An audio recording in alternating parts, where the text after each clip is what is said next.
உன்னை தெய்வம் என்பதா குருநாதன் என்பதா என்னை பார்த்து பார்த்து வளர்ப்பதனால் அன்னை என்பதா உன்னை கடவுள் என்பதா கருணை வடிவம் என்பதா உன்னை கடவுள் என்பதா கருணை வடிவம் என்பதா ஐயா ஞானதானம் தந்த உன்னை தந்தை என்பதா உன்னை தெய்வம் என்பதா குருநாதன் என்பதா என்னை பார்த்து பார்த்து வளர்ப்பதனால் அன்னை என்பதா சேரும் செல்வம் எல்லாம் உன் அருளன்றோ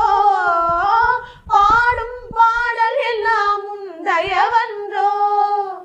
சேரும் செல்வம் எல்லாம் உன் அருளன்றோ